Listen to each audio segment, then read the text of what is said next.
Okay, long-term assets. Long-term assets. As you remember, last time we spent time on the accounting equation. I mentioned about the accounting equation. The accounting equation was assets equal to a liability plus equity. Mhm. And we went over this one and we did some analysis here. And we figured out that the assets are actually the capital of the company. Assets is the one that is going to generate the revenue that you want in order to generate the cash that you need to have the return on your investment. So we're going to talk about the ratios next time. Now, what you can buy with the assets? With the assets, you can buy other assets, right? And what will be those other assets? One of them will be current assets, and the other one will be long-term assets. Which long-term assets we're going to start talking today about the long-term assets and why they called long-term assets, not something else, right? And then we're going to have on the asset side. Let me, if I have to do it the way it is, then we're going to have current assets. Let's do it this one plus long-term assets. And then we're going to have the equation side. On the other side, we're going to have current liability and we're going to have long-term liability. And then we're going to have the last element will be the equity. But the equity, we already saw that the equity is going to have element of the contributed capital and retained earnings. Right, that will be basic equation. So once we interpret it and see it as a full equation. So today we're going to focus only on this section here, which is called long-term assets. And that's what we're going to chase today, long-term assets. We're not going to talk about the current assets. We're not going to go to talk about the liability. Liability, we already said the general description of those one.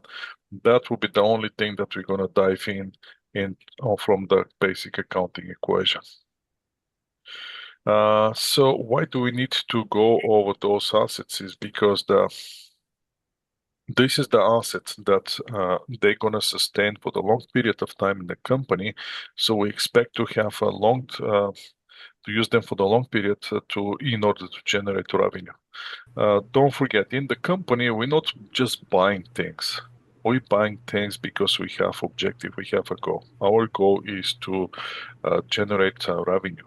Why do we need the revenue? Because the revenue is the source of cash. So we're going to have different types of long-term liability, long-term and or long-lived assets. One big section is property, plant, equipment. Those will be the tangible assets which has a physical presence and that including land, building, machinery, equipment, tools, anything like that. That will be the broad section of property, plant, and equipment. So when you say property, plant, and equipment, we don't mean just property or just a plant or just the equipment. Plant in this case will be the uh, manufacturing site, which is the building which is doing the manufacturing or office building, anything like that. Then we're going to have this big section, which is right of use assets, which again will be tangible assets that are leased rather than purchased. We're going to see exactly what's the right of use, and then we're going to have this huge section which is called intangible assets. Intangible assets compared to the tangible assets, they don't going to have a physical appearance. They don't have. They don't smell. You cannot see them. You cannot kick them. You cannot do anything like that. They just exist. You know that they exist, and that's all. Uh, So the other type of asset that we may have, that's a goodwill. Goodwill something very, very, very specific, and that's related to when one business purchase another business. So what's happening in those type of transactions? Usually, when one business acquire or purchase another business, usually there's a difference between the market value of the business purchase versus the money that the company pays for that market value. And if the company pays more than the market value of the company, there's a different price difference, which is called goodwill. That's how the goodwill is created. and that type of long-term asset, the goodwill is. And then we're going to have biological assets. Those will be the living plants and animals.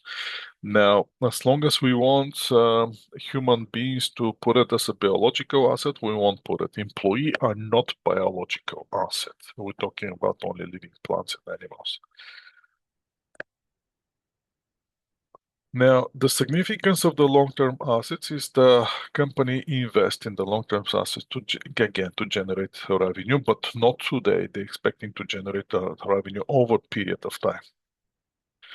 Now, what else they can do with the assets? They can sell it as well. Now, if they sell it, then we're going to have a difference between the purchase price and the selling price. So again, when we purchase the assets, that will be cash outflow for us, and when we sell the assets, that will be the cash inflow for us, and that will be related to the investing activity of the company. That's how the company sustain. If you see the company don't have a long-term assets, or the long-term assets are dying in that company, most likely that company is not going to stay too long in the business.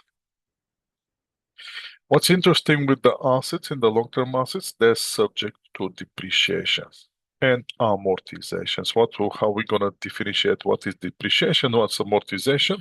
Usually, by accounting standard for the private enterprises, which are Canadian standards, they're using only depreciation interchangeably for depreciation amortization. Now, international financial reporting standards, on the other hand, they specifically say that depreciation is related to the tangible assets and amortization is related to intangible assets.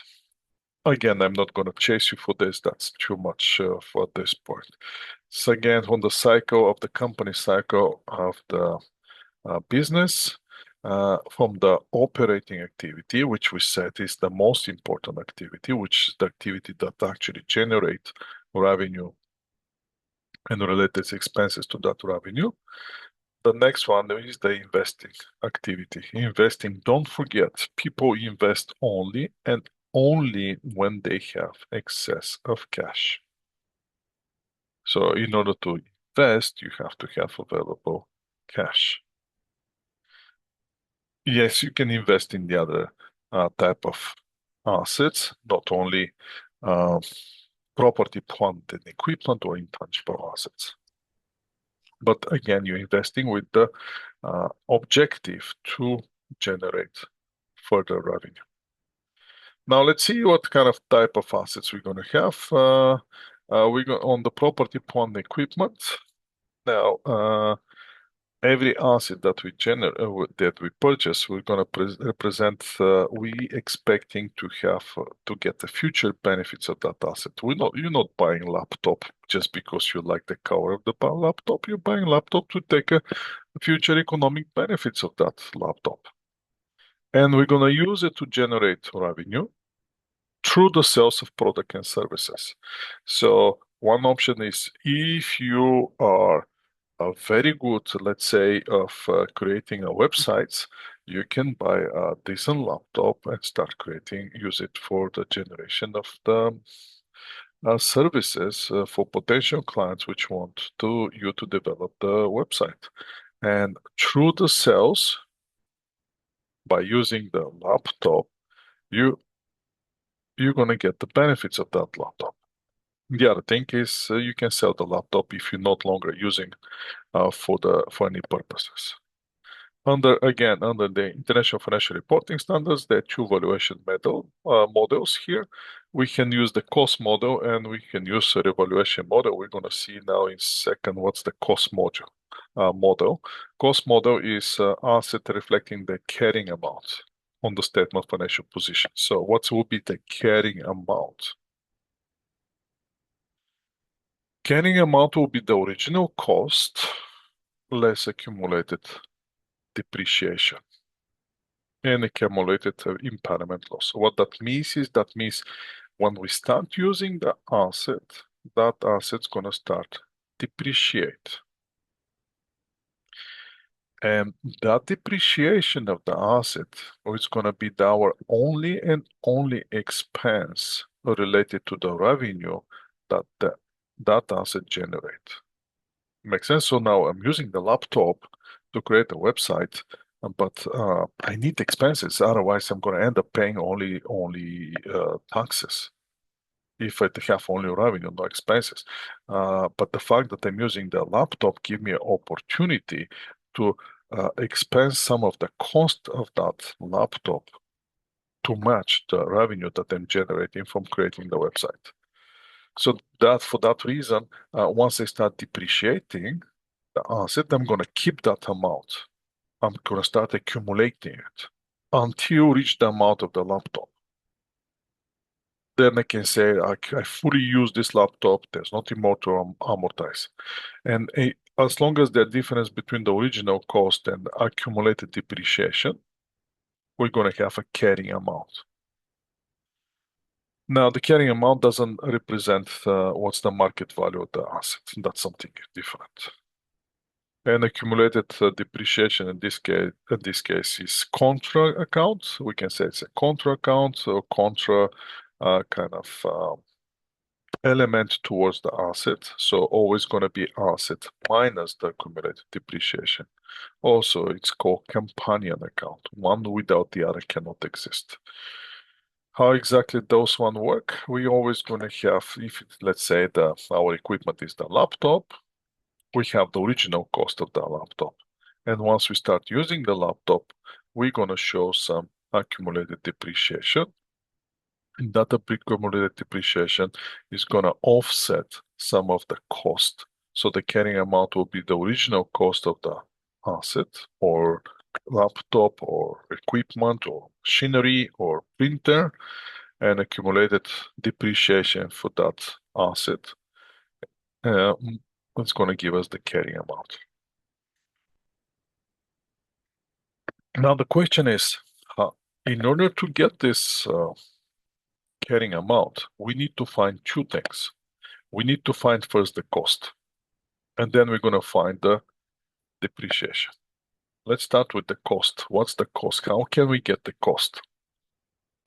Cost will be the purchase price less any discounts or rebates that you might get once you purchase the asset. Is that all? No, it's not. Unfortunately, that's not. That's the starting point to calculate the cost of the asset. Then you're going to have taxes which you cannot claim back from the government. Those taxes is going to come with the accumulation of the cost of the asset. Next thing will be some import dues that we have to pay based on the purchase price. We may have to pay some transportation cost or shipping. We might have to pay some legal cost, which is related to the purchase. We may, if we purchase a land, or we may have to do some site preparation or installation if we purchase the big machinery, or setup cost if we purchase, again, equipment or machinery. So the cost, or the cost for the purchase price plus transportation plus installation plus setup cost plus preparation plus anything until the asset is ready to use will be part of the cost of the asset. So imagine this, I want to buy a dishwasher from Home Depot. I don't like the dishwasher at my place. I have to replace it. I want to buy the dishwasher. I'm going to Home Depot and they say I'm choosing my wife choosing. I'm not choosing, right? She's the choosing, because if I choose, then she's not gonna like it. If she choose, I don't like it, I can live with that. But the other one doesn't work very well. So she choosing it, we pay. Is that all? Is that the cost of the asset? No, it's not. Why? Because I cannot plug it in Home Depot and start using it. So until what point I'm going to start accumulating the cost? Until I can push the button and the machine starts. So what that means? That means that this dishwasher magically from the store has to transfer on my place. Then magically that uh, dishwasher has to jump out of the box, unpack itself, and go on the place that needs to be installed. Then magically somebody has to put the hose connected to the water, connected to the electricity. Then that machine has to run initial tests to see is there any leaking, anything problems, does it get the enough water, if all the connections are correct.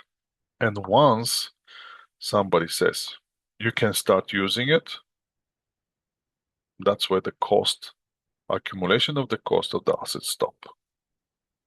Everything up to that point become cost of the dishwasher. So be careful when you're buying appliances here in Canada. Make sure when you're buying it, you think of all the costs which are coming after. Try to, at the time of the sale, to pay the final price. That will be the best. What that means is make a good deal and make a good negotiation to include everything: shipping, transportation, installation, testing, everything. That's how you can get a good deal here in Canada. So don't forget that cost. Otherwise, you have to pay those ones separate. Even sometimes they selling you even the for the dishwasher, not for the dishwasher, but for the washing and washer and dryer. They sell you the hose separately, so you can make a good deal if you're a good negotiator to include everything in the same price. Now, that's if you're buying single asset. What if I buy more than one assets? What if I buy a washer and the dryer all together? This company, they're giving here some example, but let's see. I'm buying here. I'm buying washer and dryer all together. Let's put this one R here, washer and dryer. Now the washer, I can buy it separately for $750. Random sums, nothing related to reality. And the dryer, I also can buy it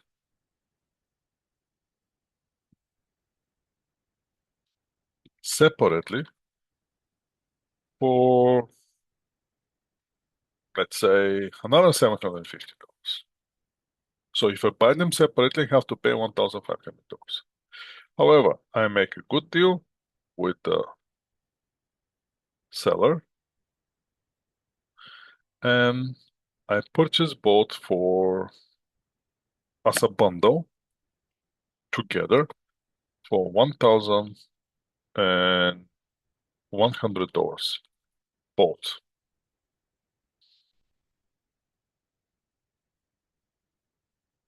Now the question is, because now we have to come up with the cost for the washer and cost for the dryer.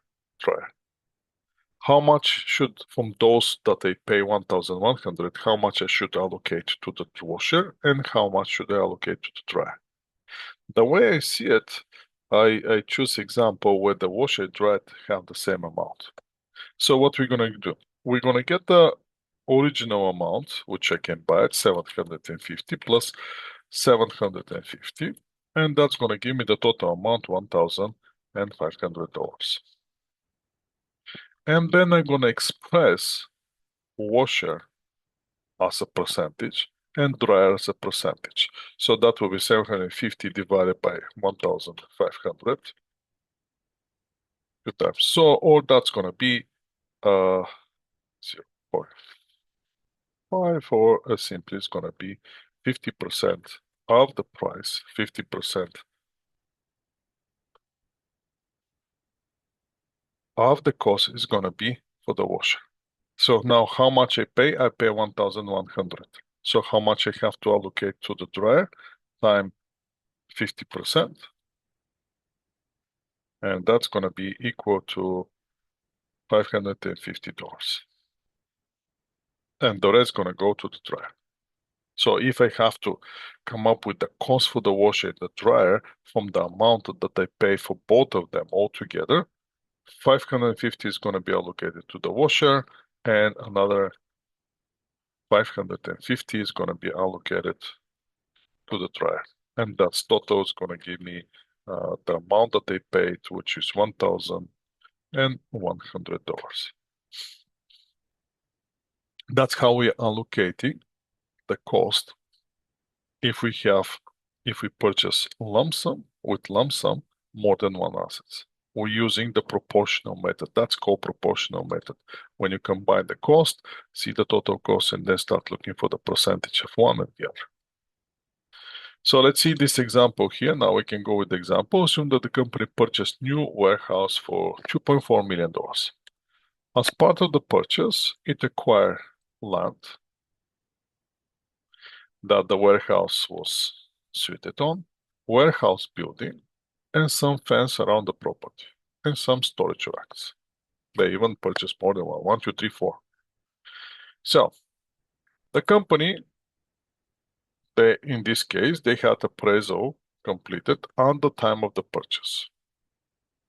So they went there, somebody came and say, how much is the market value of all those things? Okay, I'm buying it for $2.4 million, but how much is the market price? And somebody says, well, market price is $2.6 million.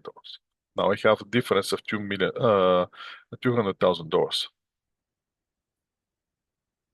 Because we're a good negotiator, we're gonna negotiate a lower price. So what shall we do now?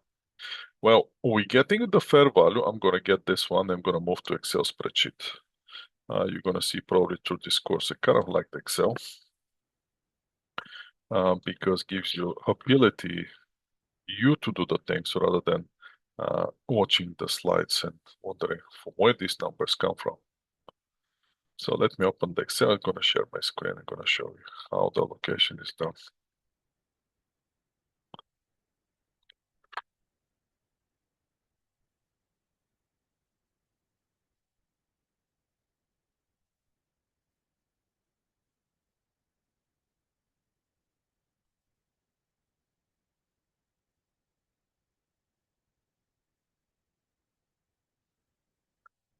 Okay, I have something here. Just give me a second and I'll be share my screen.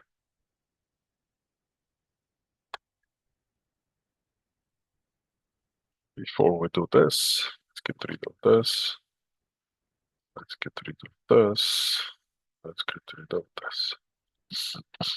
Okay, now I can share my screen. I work a little bit.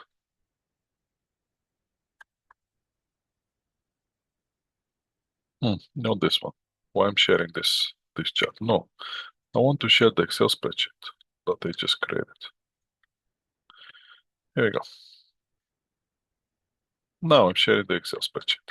So what's happened is we paid $2,400,000. We've already paid. We cannot go back. No, we cannot change what we paid or it's already been paid. What we can do is to figure out now how much of this $2,400,000 I should allocate to the land, how much I should allocate to the building, how much should I allocate to the storage racks, and how much to allocate to the fencing. That's our objective here.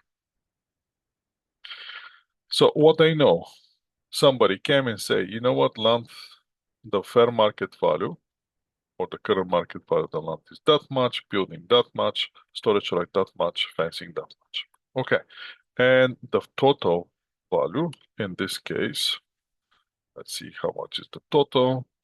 The total should be $2.6 million. There shouldn't be any doubt about that, but let's double check that one. $2.6 million. That's based on the fair market value. Now I pay $200,000 less. How to allocate the cost? Well, obviously, we're going to use the proportional method. What's the interesting in the proportional method? The total amount that we paid, and we're going to treat it as 100%. Now, the 200,000, 2,400,000 that we paid, let's move it here. That's also going to be 100%. No questions about it. Both represents 100%.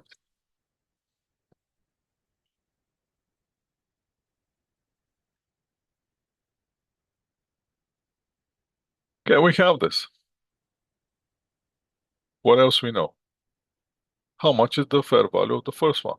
Well, we start expressing the percentage. We're going to get the first one divided by total. It's going to give us percentage, 50%. Let's make it in the middle here.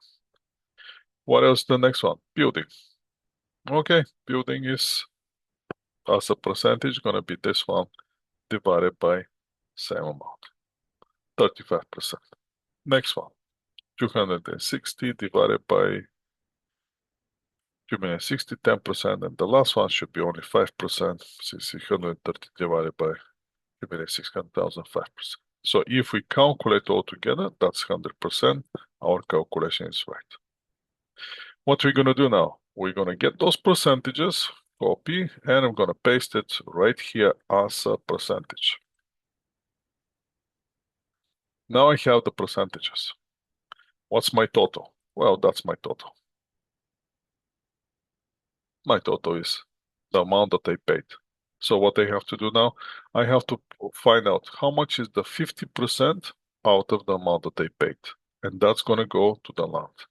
So it's going to be amount that I paid times 50%. $1.2 million goes to the, let's put them like this in the middle to make it nice. Second one will be 35% of the purchase price that they paid. It's going to go to building, or $840,000. 10% is going to go to the storage rack, and 5% is going to go to the fencing. When I combine all those together, should give me $2.4 million. That's how we are allocating the. So the purchase price is here $2.4 million. And that's how we're using this percentage. That's called proportional method to find the cost, or the cost that we have to allocate to each of the assets that we purchase if we purchase with one lump sum, more than one asset. That's very straightforward. There's nothing here scary. You don't have to worry about anything here. Don't worry, at the end of the class, I'm going to give you access to those Excel spreadsheets. Or that Excel spreadsheet, which we're going to start building now. And that's another vision for you, but that doesn't change the fact that we're using the same percentage to allocate the cost. What will be the subsequent to purchase? After we purchase the asset, we're gonna calculate the cost and we're gonna capitalize that cost. Capitalize that cost means that we're gonna transfer it into the capital as an asset. And then when we start using that asset, so we're gonna transfer the usage of the asset as an expense through the time. For that reason, we're going to use this revaluation method. Now, under this method, every property, plant, and equipment carry at the fair value. No, actually, that's not a cost method, students. Now, the valuation method is different. Now, under this method, assets are carried at the fair value. And every year, we have to, or every 3 or 4 years, we have to find the fair market value of the asset and record the asset, the fair market value. Now we can use this method for each class of the asset, or then to all classes. Once we start with one asset, then all the assets has to be revalued at the same time. Now, since the cost is capitalized, there will be expense in the future period through the depreciation process. Now, how are we going to find the depreciation? In order to find the depreciation or amount that we have to transfer as expenses because we're using the asset to generate revenue will be based on the cost, based on the amount that we expect to sell the asset after the stop using the asset, and based on the time that we estimated to use the asset, which that will be called useful life. So we're going to have cost, which we know for sure this is the cost, and then we're going to estimate two things. What will be the price that we can possibly get from the asset if we decide to sell it once we stop using it? And the next thing is how long we intend to use the asset. Again, also estimate. So the cost is, again, solid amount. Estimated residual value will be something that we expect to happen. And estimated useful life will be based on time. It can be based on the usage, or it can be based on something else. Let's see now how we're gonna depreciate it. Now we're gonna have the cost, which is original cost. Then we're gonna start with the estimated residual value.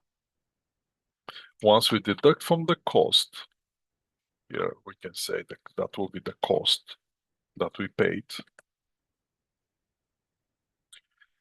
for the assets to bring it to intended use. Then we're gonna deduct less estimated residual value, or other words, how much we expect to get from the assets once we sell it. And the difference will be how much we need to depreciate.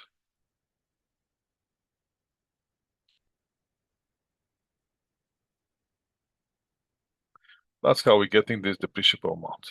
Once we have the cost less estimated value, it's gonna give you how much we need to depreciate. So in this case, if we say, I purchased something for $100,000, now I'm planning to use it for 5 years. And at the end of the fifth year, I'm projecting and estimating that I might be able to sell it for $10,000. The question is, over those 5 years, how much I have to amortize? So let's say, in this case, let's put it, no, 9,000, 90,000. Now, how much I have to depreciate over the life of the 5 years that I'm going to use the asset? Now I have to depreciate 90,000.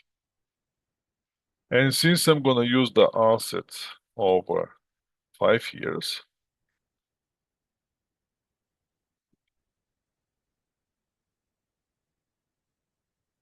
that will be 5 years. That will give me depreciation of 90 divided by 5, or in other words, I have to depreciate every year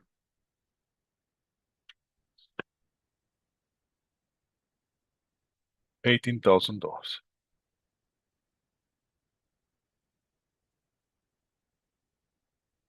when I use the asset every year.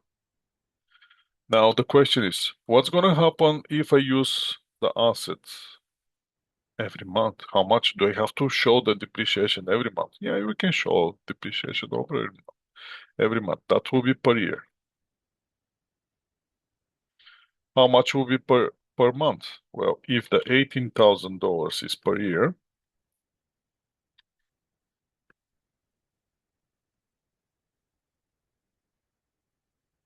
I can easily convert it to months. divided by 12 is going to give me 18,000 divided by 12 is going to give me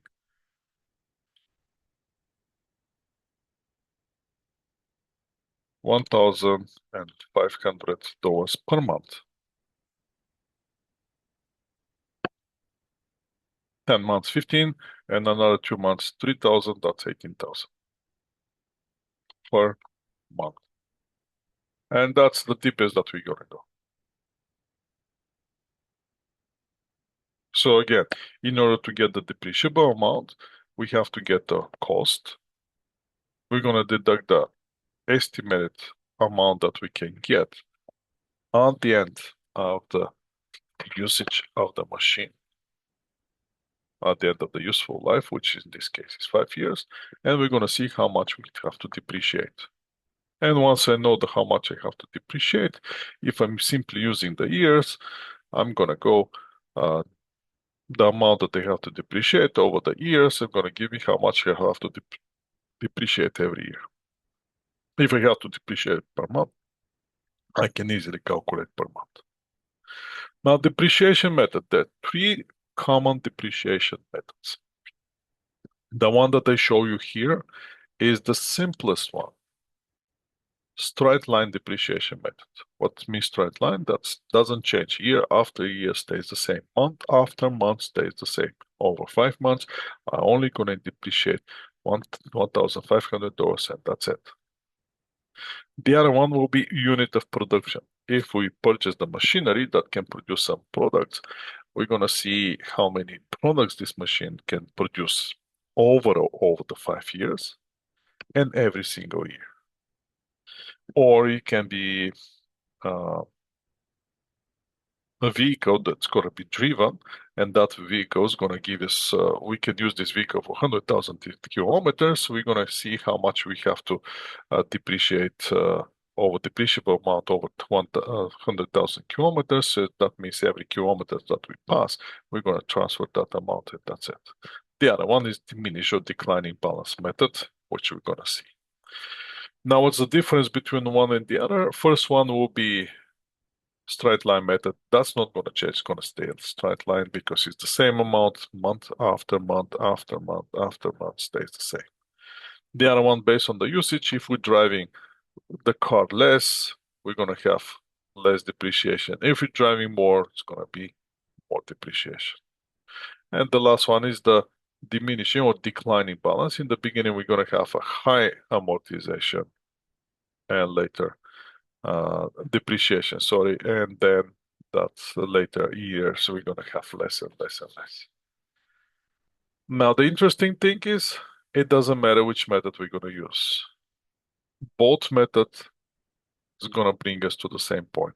Both methods gonna depreciate only and only depreciable amount, which we cannot change and is 90,000. Try to find some cover. Depreciable amount is 90,000. Either method is going to depreciate those $90,000. Now, how they're going to depreciate it year after year, that will be the different story. That will be then going to this chart. That one will be even equal amount every month. The other one will be too much in the beginning, too less at the end. But in total, all the three methods gonna depreciate only and only $90,000. Why? Because we purchased the machine for $100,000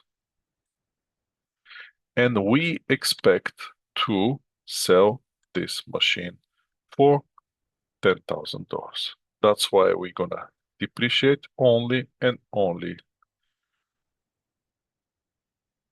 $10,000, $90,000, nothing more. And let's get some new example here. I'm gonna get this example. It's gonna move to the Excel spreadsheet again. Stop sharing this. I'm gonna move to the Excel. Let me share my screen with the Excel, and we're gonna go one after another through the whole methods. Okay. Now you can see my screen. Let's open the new worksheet. and increase the size of this worksheet to 18. Paste this problem here and start working with the problem.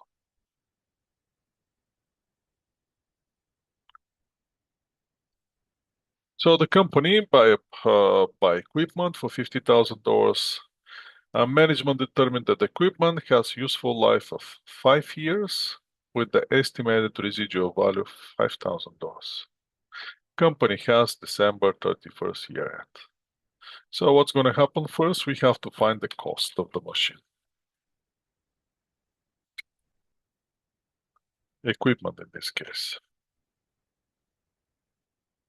Okay, we can easily find the cost of the equipment is given to us as a dollar amount. Then we need to find out how much is the estimated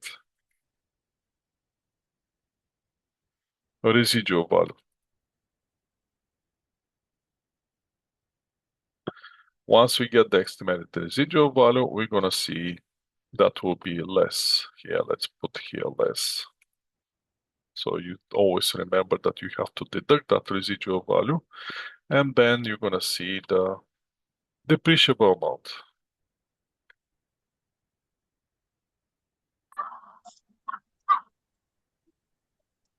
Or how much we have to depreciate over the 5 years. Useful life has a useful life of 5 years. Come here. No, not you. Mr. Come. So the cost of the equipment is 50,000. Let me do some adjustments here.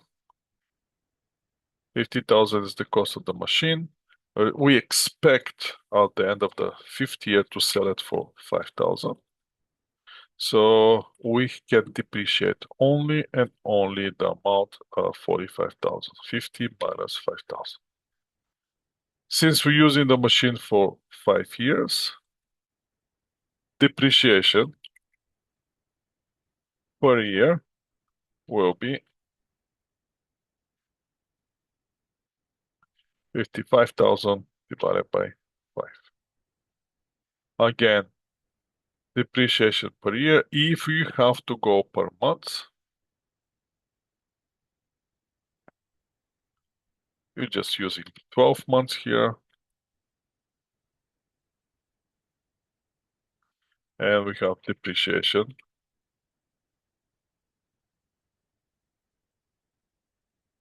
per month.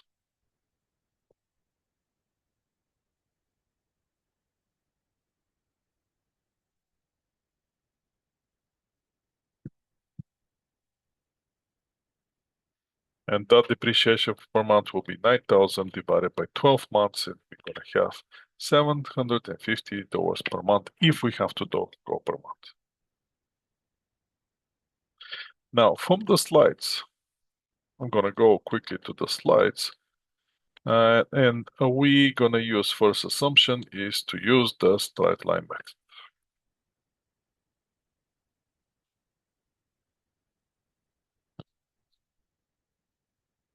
For the straight line method, economic benefits, those embodied to the asset, or those are transferred to the expenses over the life of the asset, which means every year, same amount's gonna go.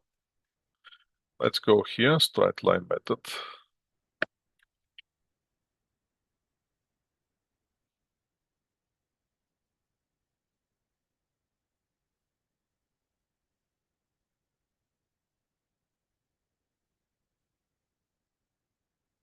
And the straight line method is going to give us the same amount year after year. So usually for the depreciation, we're doing this schedule, which starts with the year 0 or the year that you purchase the asset.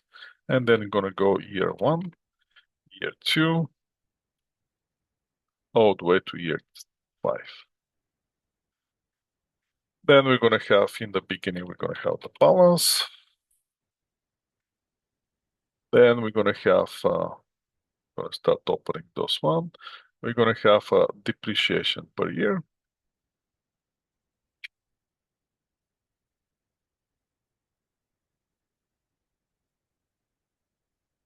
Then we're going to have accumulated depreciation.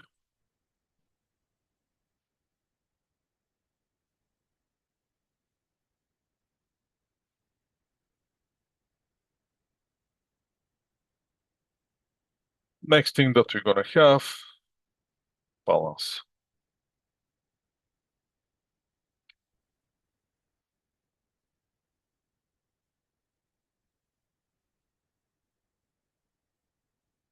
If you want, in the beginning, we can see it here, beginning balance, and here will be ending balance. So at the year, so in the very first place, when we buy the assets, we paid $50,000. That's the cost of the asset, 50,000.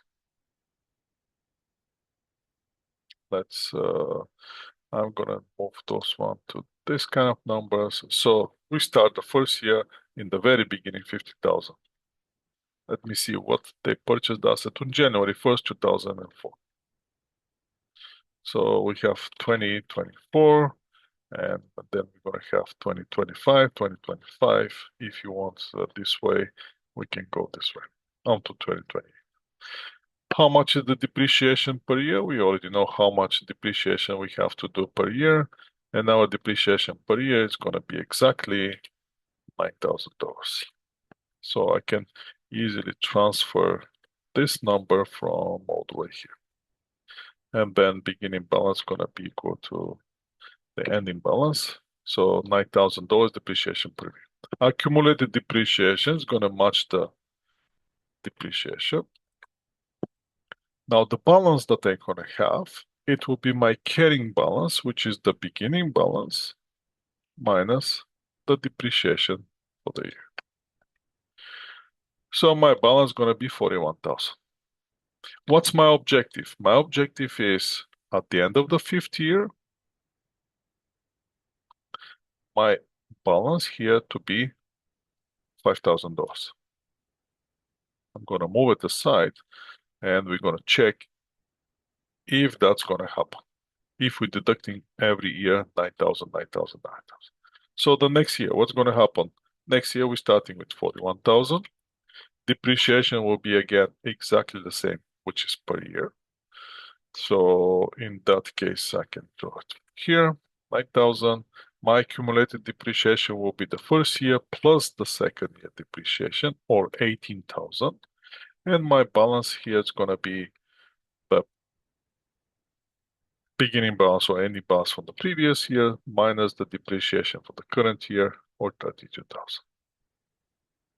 And I'm gonna start again with the next year, but in this case, I'm just gonna drag the formulas. My depreciation will be 9,000, 9,000, 9,000. It's not gonna change. Accumulated depreciation is gonna start climbing, climbing, climbing. And the ending balance is gonna go all the way to $5,000. So that's my, let's make it more fancy now. So you can have some colors.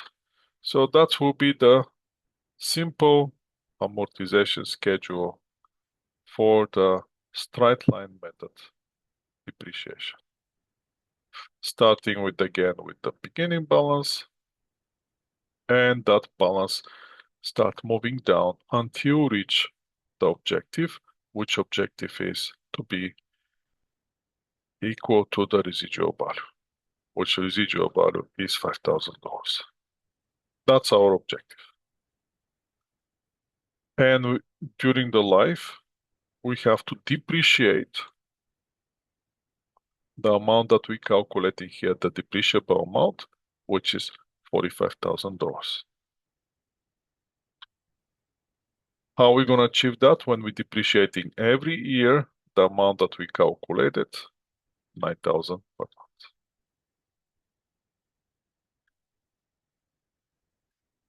Beginning balance is just beginning balance in this case. There's nothing to worry about. Make sense? Look very straightforward. There's nothing scary here. There shouldn't be any scary. Uh,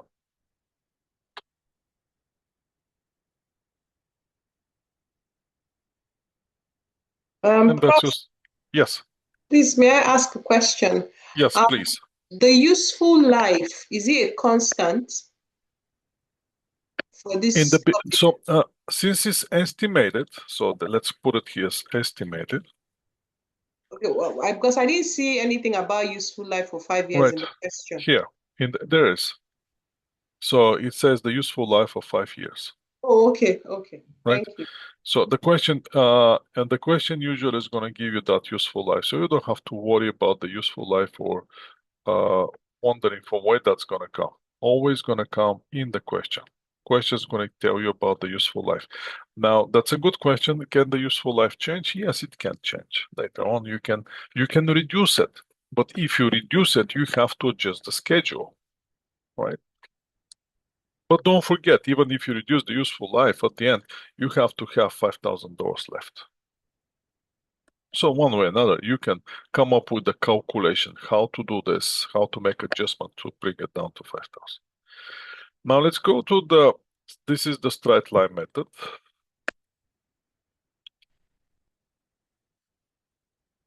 Now let's go with the next one, which will be probably it's gonna be uh, number of units used.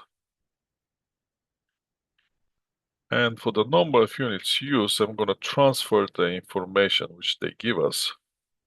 And I'm gonna try to stay on the Excel spreadsheet here.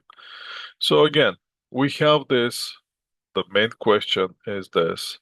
We know that we have to amortize this equipment over 5 years. We come up with depreciation per year, but in this case, we're not gonna go this. I have to do some adjustments now. This, I'm gonna use it again, but let's say assumption is gonna stay, plus we're gonna have new assumption. The new assumptions are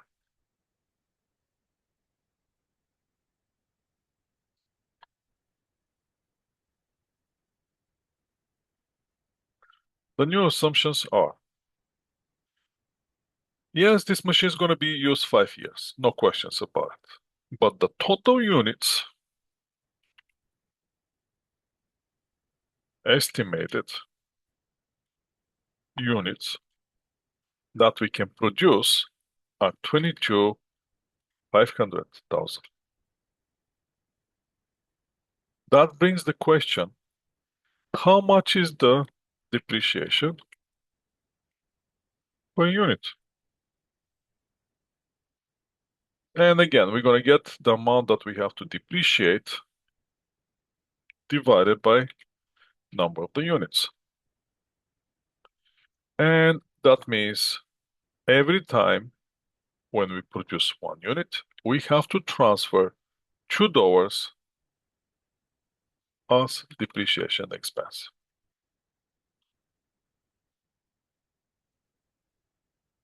That be depreciation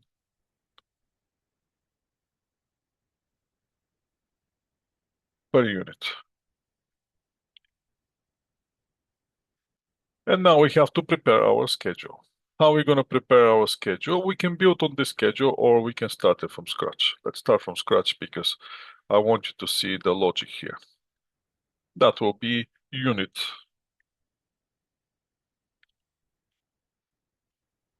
of usage in this case.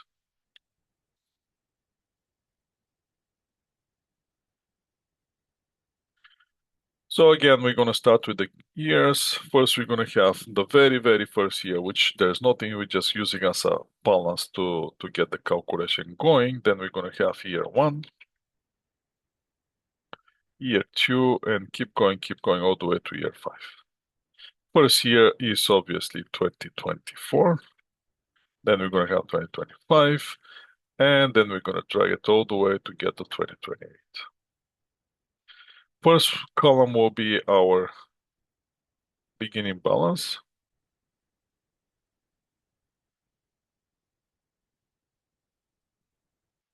Next one will be depreciation.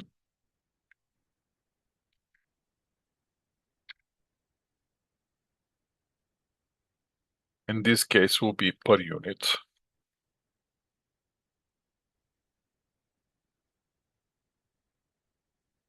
And we already know that per unit depreciation is $2.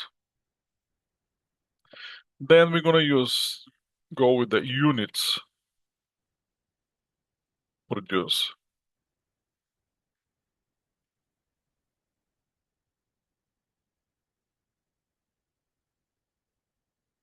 And as you can see, every year we have different units production. So let's go quickly with the 4,000 the first year, then we have 5,000 second year, then we have 6,000.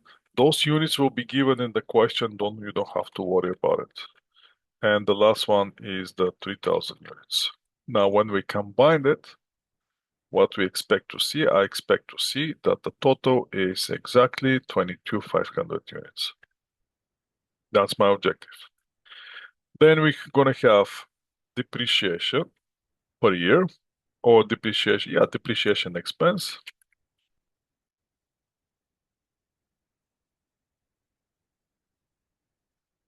Accumulated depreciation.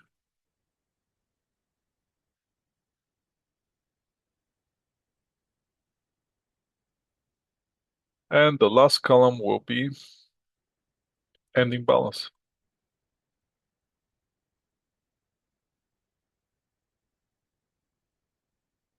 And now we have to start filling the columns. That's all we have to do. So in the ending balance, once we purchase in the very first year, our asset is exactly for the cost that we paid, $50,000. And then we starting. The first year starts January, $50,000. Depreciation per unit is $2. We're using it for 4,000 units to produce. Total depreciation is going to be 2 times 4. Obviously, this number per unit never going to change, but we're going to come to this one. Accumulated amortization will be only the amortization for the first year, and the ending balance going to be the beginning balance minus the depreciation expense. And keep going, keep going. Our objective is here at the end to have 5,000. Let's see if that's going to happen. Next year, we're going to start with the ending balance from the previous year.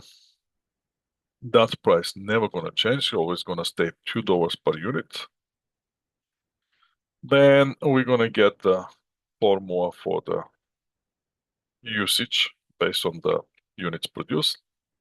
10,000. Accumulated amortization is going to be first year plus the second year.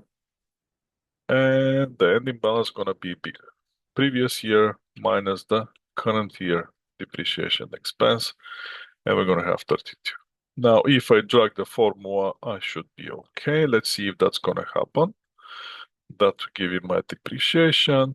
When you get the accumulated depreciation, it's got to add up to 45. And when we drag here, we have to have 5,000. So as you can see, we work well, so we have the numbers that we want.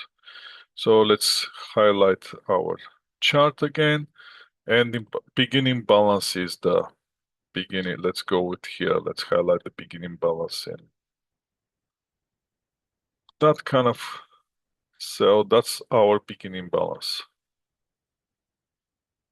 And then we start depreciation, which depreciation has to end up with 5,000, which 5,000 we getting it from right here, not from somewhere else, not because we choose this number, it's because that's how much we estimated to have our residual value. We cannot go more than, we cannot leave here less than 5,000.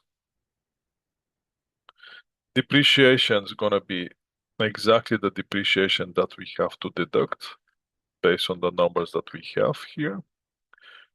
45,000. Depreciation expense per year, now it's gonna change. As you can see now, depreciation expense per year now moving up and down, up and down, up and down, based on the usage. Why? Because we're not using the same amount every month. And the beginning balance is just the beginning balance. Now, from where we get the 25,000 units. 25,000 units is from the chart that we have, or from, let's choose another cover here, probably this one. Those are not 25,000, 22,500, 22,500 here. We have to match that number. And the $2 per unit, that's going to be from this $2 per unit that we already calculated.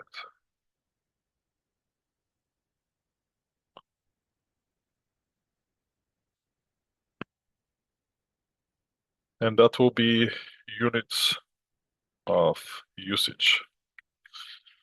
And the last method is the declining method. Now for the declining method, we have to do some calculations here. Let me grab from the slides, I'm gonna grab the assumptions and I'm gonna move to the Excel spreadsheet again. Just give me a second. Yeah, I'm just gonna flip this one side and I'm gonna grab the new assumptions. Actually, I don't need this one. I don't need the unit of usage. I'm gonna delete this one and I'm gonna grab the very first one. That's better to use this one. Again, this is the assumptions. This is the new assumptions.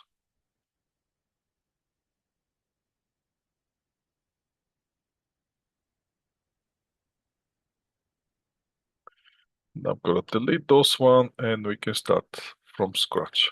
Now, first, on the depreciation calculation, when we have something that we want to amortize faster in the beginning and slowly later, we have to come up with some percentage. How are we going to get the percentage? We're going to use 1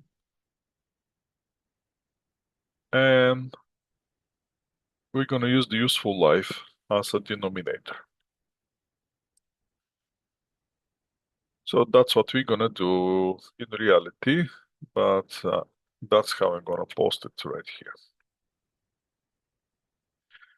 So depreciation rate is going to be 1 divided by estimated useful life. So our depreciation rate, actually, in this case, it's going to be,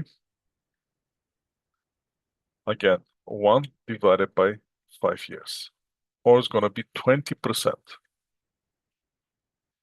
So every year, I have to transfer 20% of depreciation. Now, if I want to exceed that percentage, I have to increase the percentage. So if I want to make it double,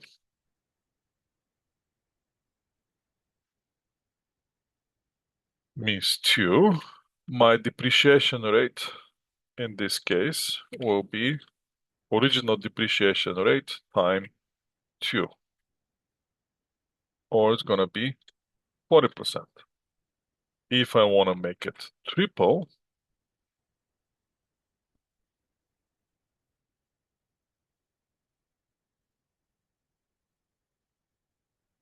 then I'm going to put here 3, and depreciation rate is going to be original 20% times 3. Make sense?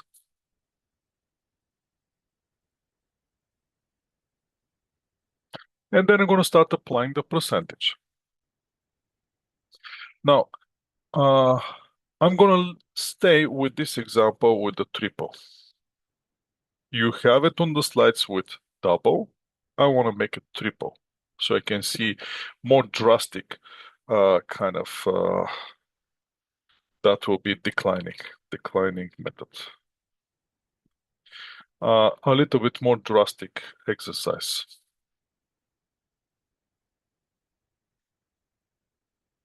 Since you already have it in the textbook or the slides with double, let's make it triple, just to be more interesting. So again, we're going to start year 0 first, then year 1, and we're going to transfer all the way to year 5, 4 or 5.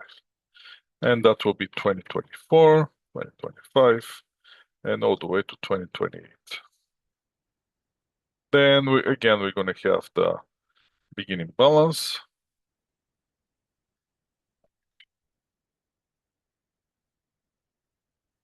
Then we're going to have depreciation rate,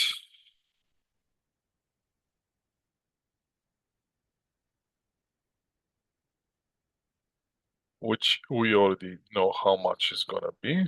That's going to be 30%. Oh, sorry, 60%.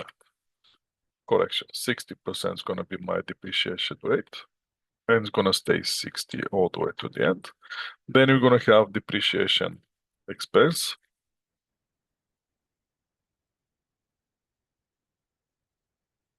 Then I'm going to have accumulated depreciation.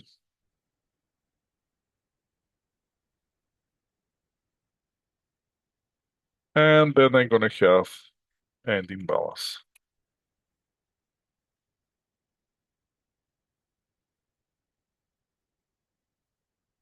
And let's start putting the numbers. What do we know? What we don't know? We know that beginning balance of our calculation is the original cost, 50,000. Let's grab it here, highlight it with this color, and hold it up. What else I know that somewhere at the end, I have to have $5,000 left. I cannot go anywhere more than $5,000. $5,000 is my cap. So that means my total depreciation expense can be exactly the accumulated depreciation cannot go anywhere above 45,000. I already know before you even start working with this. So let's go to the first year. First year, my beginning balance is 50,000. The percentage that I'm going to apply will be 60%. Let's put it in the middle. So how much will be that? That would be 50,000 times 60%. 30,000 first year. Accumulated will gonna be equal to the first year, and then I'm gonna have ending balance minus the first year. 20,000 my first year. Second year is gonna be my 20. Gonna apply the 60% again. And my depreciation expense will be 20 times 60%. It's gonna be 12,000. Accumulated depreciation is gonna be the first year plus the second year, 42,000. And my ending balance is gonna be 20 minus the next year. And then I can do whatever I did before. That's always gonna be 60, no questions about it.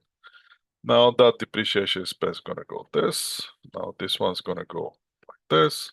And this is gonna go like this.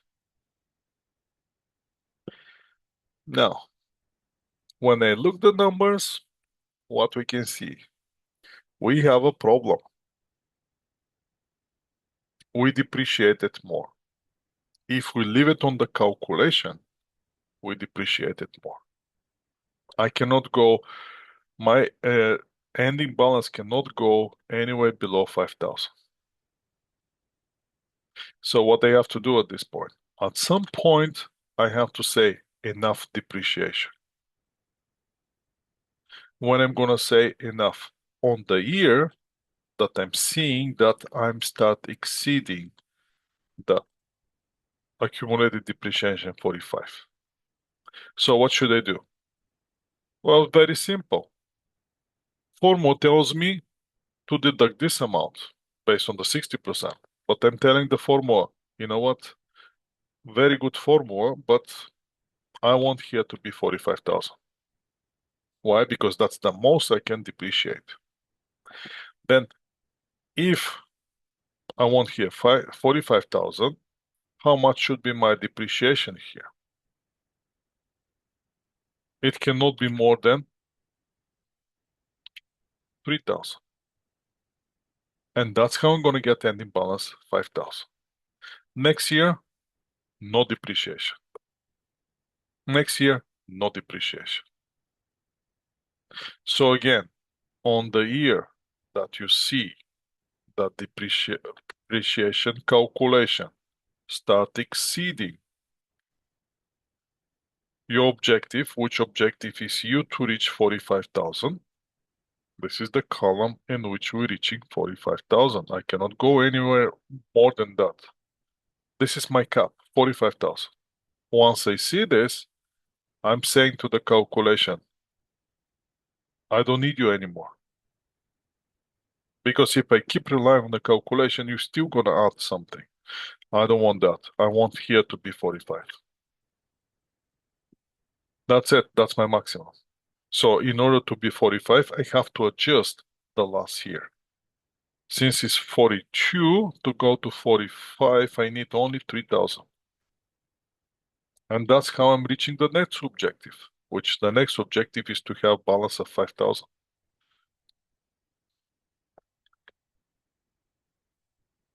And if I reach those 5,000 on the year 3, that means the next year, there'll be no depreciation anymore.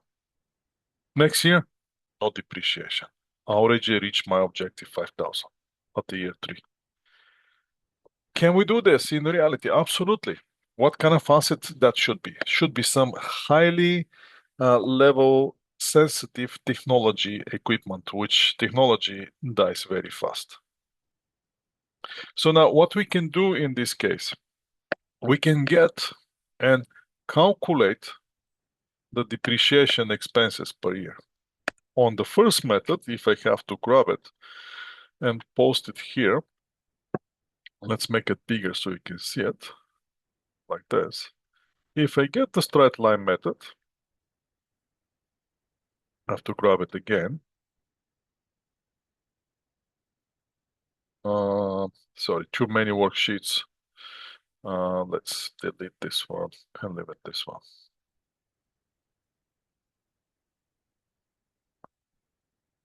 If I'm using straight line method, I have to depreciate 9,000 every year.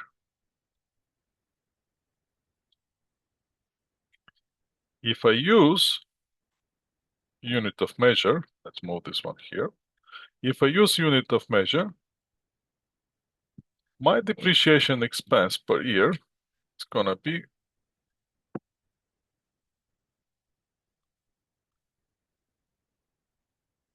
different.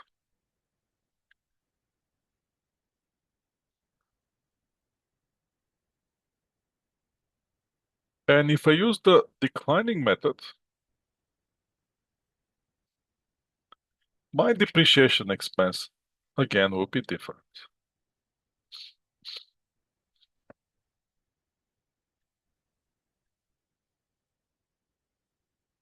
And now I can start making comparison between those numbers. First, let's get the total. If we have to get the total, remember this is 2024, 2025, 2026, 2027, and 2028. Total. All the different methods is going to give us exactly the same total. But as you can see, in some years, they'll be completely different. Which one will be the stable one? Straight line method. Which one will be the one that's going to give us what I want to do here? No, I'm going to leave it that way. I'm not going to delete anything.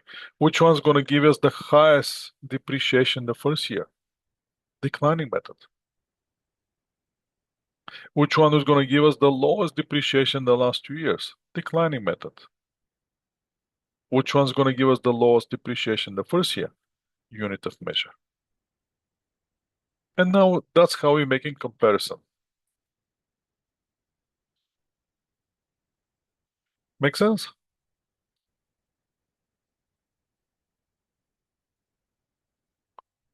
Let's go over quickly the slides, cover those methods over the slides, and you can see the explanation in the slides. Again, the straight line method just using the same amount over and over based on the useful life, 9,000. Unit of production, first come up with the depreciation per unit and then start applying based on the usage of the units and come up with different amount. Last one is the diminishing or uh, declining method. For the declining method, we have to come up first as the percentage. Percentage is easy. One is on the top, number of years of the bottom. One is nominator, number of years useful life. That's a denominator. Come up with the percentage. And then if you have to double it, double it. If you have to triple it, triple it. Don't forget, you cannot exceed the residual value.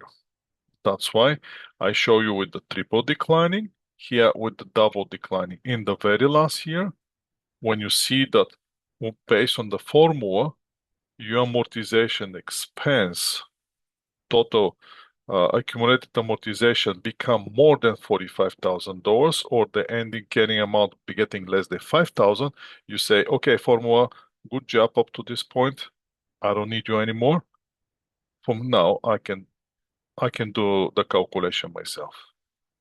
Override the formula, bring it to 5,000, which is your objective to come up with the estimated residual value of 5,000, you're done. How are we going to record it if you have to record the depreciation? There's only one journal entry, which is depreciation expense debit, accumulated depreciation. We never taught debit and credit, so that at this point will be kind of tricky for you. How about if we have a partial? Now, can we always buy the assets on the first of the month? No, it's not possible. So you as a manager, one day you have to decide what to do. Usually the rule is if I buy the assets before the 15th, I'm going to start from the beginning of the month, so I'm going to have full month. If I buy it after the 15th, I'm going to have start depreciation next month.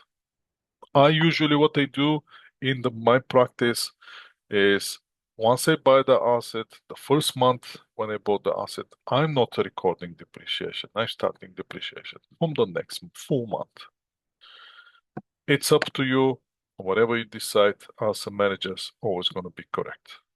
Is depreciation allowed for the tax purposes? No, it's not. Then how are we going to report taxes? Well, for the taxes, Canada Revenue is going to tell you what kind of percentage to use. And that's how we're going to calculate the corporate taxes. In class, once we see each other in class, we're going to talk about the changes of depreciation method. Can we change it? And if we have impairment, what to do with the impairment. And that will be talk about a little bit intangible assets, which is pretty much very straightforward intangible assets. And that will be all for this chapter. So we are very close to the end. However, I won't be able to finish it since we are just about the time.